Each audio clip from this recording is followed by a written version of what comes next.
morning, grade 1. Good morning, teacher. Okay, can you please stand up for our prayer class? Yes, teacher. Okay, thank you so much, class. Before we proceed, class, to our discussion class, who among you eating your breakfast today? Me, teacher. Okay, if you really eat your breakfast today, I prepared some Energizer. Would you like it, class? Yes, teacher. Again, class, this Energizer boosts your energy. Okay, class, we are ready.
Okay, class, thank you so much for your participation. Can you please sit down? But before that, can you please pick all the pieces around your chair?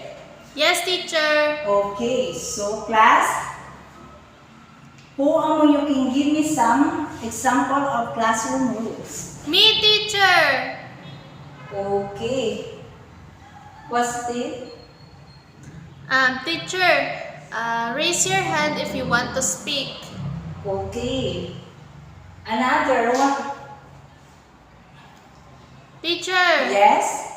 I will respect my classmates' answer. Okay, so now class, I have a classroom pledge. So,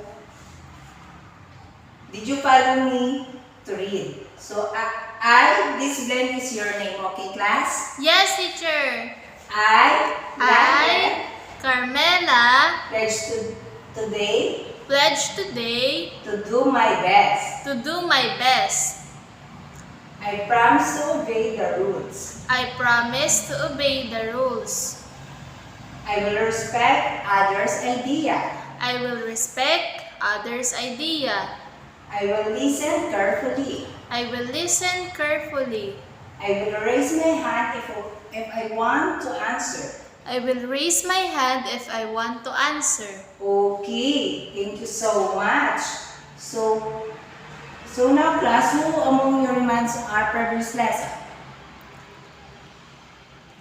But before that, I have some flashcard up there. This flashcard, before we go into our lesson yesterday, I prepared some flashcard. This flashcard we'll encounter in our discussion. Did you get it, class? Yes, teacher. Okay, so I will read and repeat after me. Then, after you read, can you please spell the words? Yes, teacher. Okay. Healthy. Healthy. Healthy.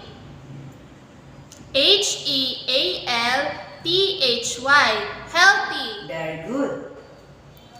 Dehydration. Dehydration. Dehydration. Very good. Drinking. Drinking. Drinking. Drinking. Water. Water. Water. Water. Okay, thank you so much, class. So, just like what I said lately, who among you reminds our previous lesson yesterday? Me, teacher. Okay, it was all about what? Teacher, our lesson yesterday is all about healthful home environment. Very good. So that's why, class, I prepared some short activity. If you are really understand our lesson yesterday. So now I will read and repeat after me, okay class? Yes, teacher. Directions. Directions. Put a smiley face Put a smiley face if the picture shows a if the picture shows a helpful home environment. helpful home environment. And put a sad face And put a sad face if it is not. if it is not. Okay. So in number 1 wants to answer. Me, teacher. Okay. Coming from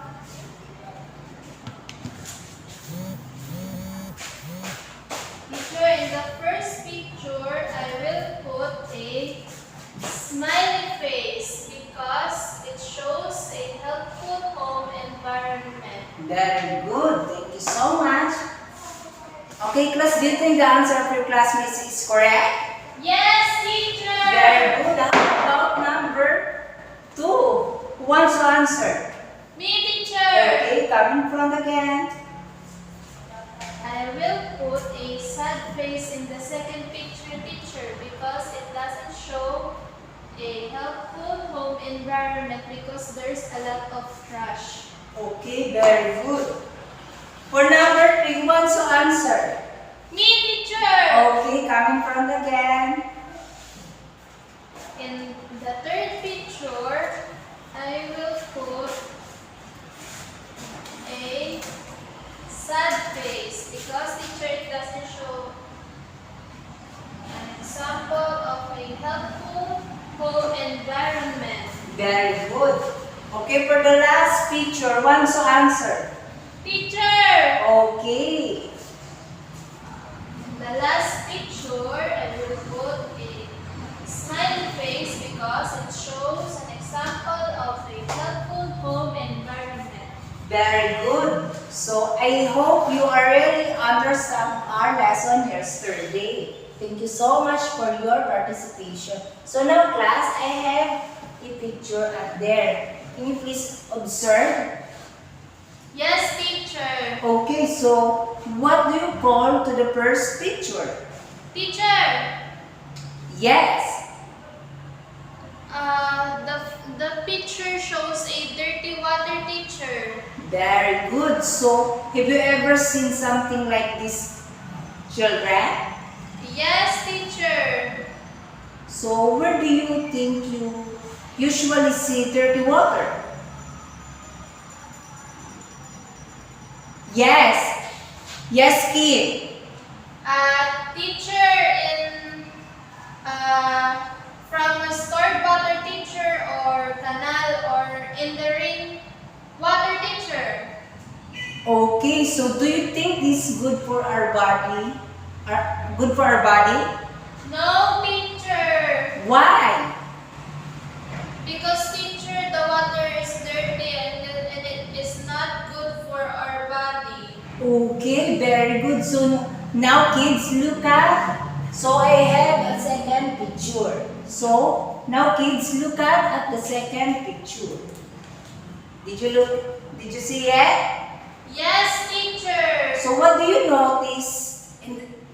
What do you notice or what can you observe in the second picture? It is a glass of water, teacher, that is clean.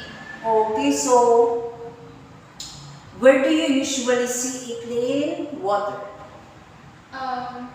Teacher, from the faucet.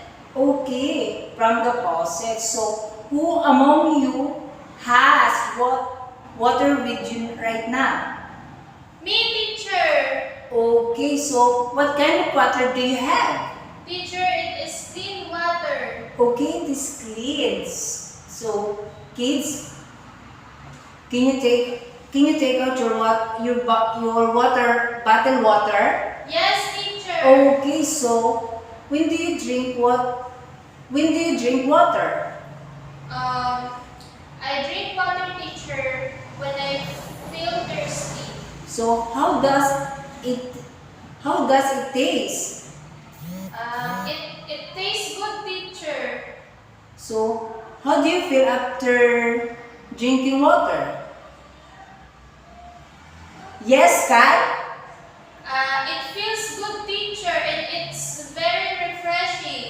Okay, class, just like in our classroom rules, can you please raise your hand if you want to answer? Do you think, again, raise your hand if you want to answer. So, do you think it is important to drink water every day? Yes, teacher. Why? Because, me teacher. Yes. Because it helps our body to digest food and it for better and it keeps us clean, teacher. Okay, that's right, children. It is important to drink water because it is give us energy, stop us from being thirsty, and keep our bodies clean and fresh. So now, class, I have some picture.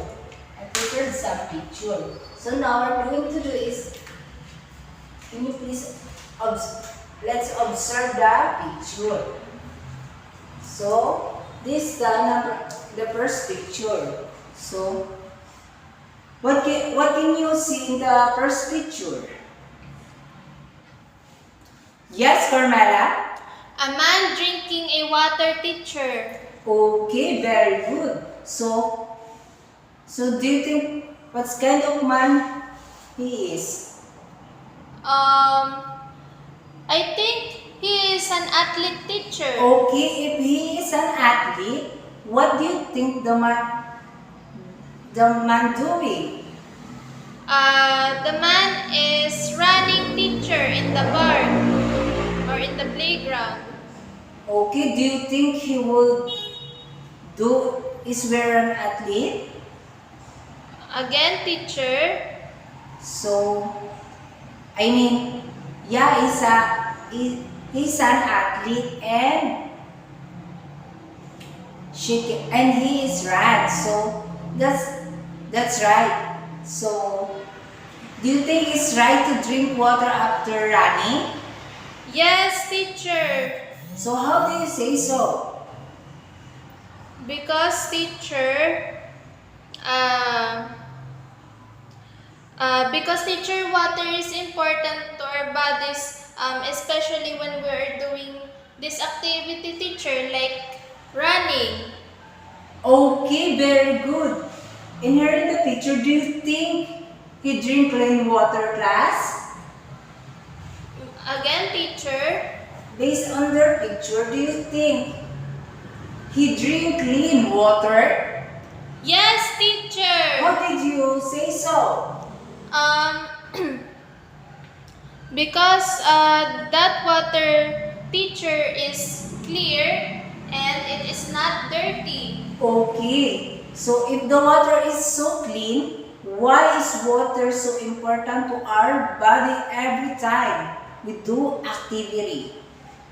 Because, teacher, water is important because it keeps us hydrated and it keeps our muscle work and it cools us down. Okay, very good. Therefore, based on the picture, what do you think is the benefits of clean water in our health? Yes, Carmela? Teacher, clean water helps us to stay healthy by keeping us hydrated. Also, teacher, it helps our muscles to be strong and keep us cool. Very good. So now, class, can you please read? Clean water Clean water helps us helps us stay healthy by keeping stay healthy by keeping us hydrated, us hydrated, helping our muscles, helping our muscles, and keeping us cool. and keeping us cool. Very good. So, can you please look to the second picture? What have you seen in the second picture? In the second picture, teacher, Yes, kid. a mother and a lying down girl are drinking water. Okay, so do you think they are in the hospital?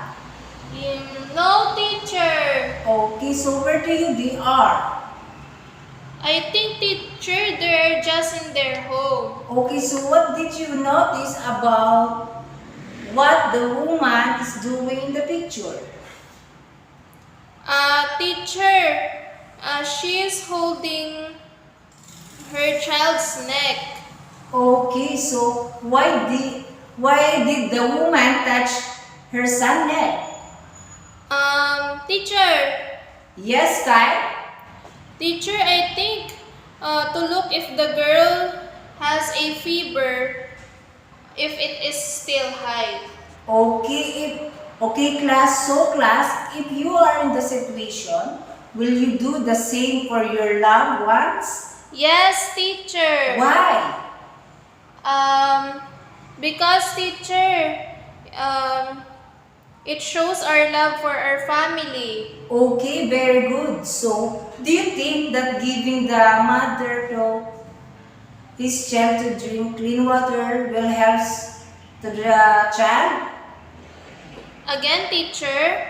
I mean, do you think that giving water of the mother is helping to their child? Yes, teacher. Okay, so how do you say so?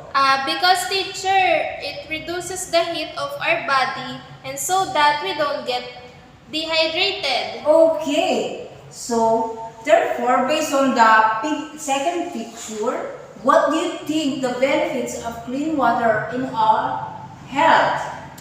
Teacher, Yes, Kim? clean water is essential for maintain our body to stay hydrated, and which is crucial for immune system to function optimally during illness. Okay, very good. Again, okay, class, can you please read this? Clean water Clean water is essential for maintaining hydration levels, is essential for maintaining hydration levels, which are crucial for our immune system which is crucial for our immune system to function optimally during illness.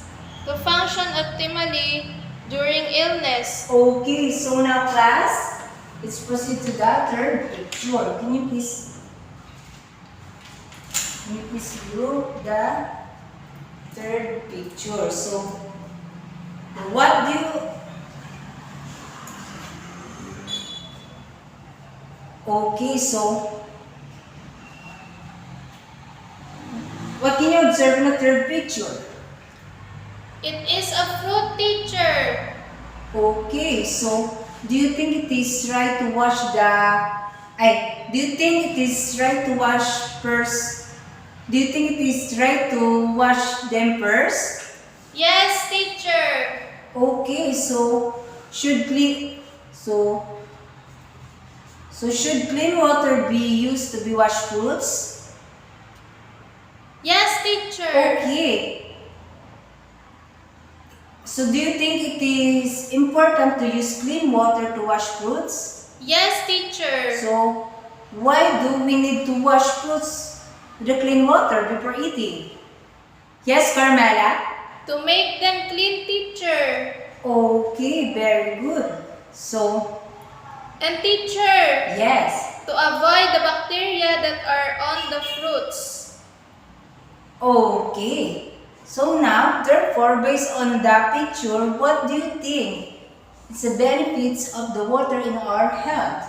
Teacher, Yes, Carmela? teacher, clean water in our health.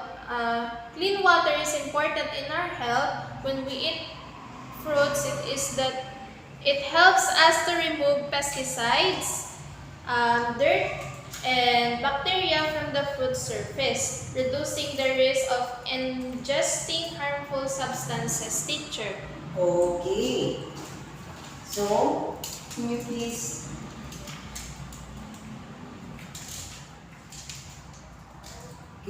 read? Clean water Clean water in our health in our health helps to remove pesticides, helps to remove pesticides, dirt, and bacteria from the fruit surface. there in bacteria in the fruit surface, Reducing the risk of digesting harmful substances.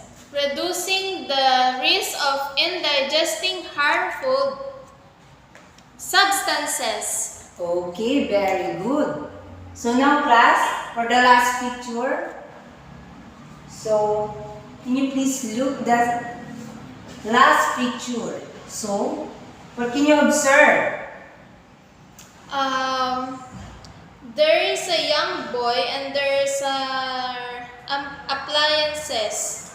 Okay, very good. So, who is the girl in the picture? I think the woman in the picture, teacher, is the mother of the boy. So, what is the mother doing with her young child? Teacher, I think she is lifting him while giving him water to drink. Okay, very good. So, do you think the mother action with her child are good? Yes, teacher. Okay, do you think the water of the mother giving to her child is clean? Yes, teacher. So, do you think children be given water after eating? Yes, teacher. Okay, who among you has younger sibling? Me, teacher. Okay, if you are in the picture,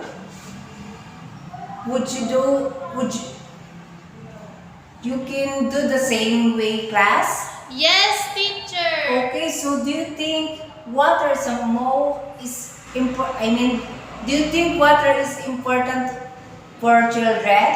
Yes, teacher. Okay, so therefore, based on the picture, what do you think is the benefits what do you think is the benefits of clean water in our health?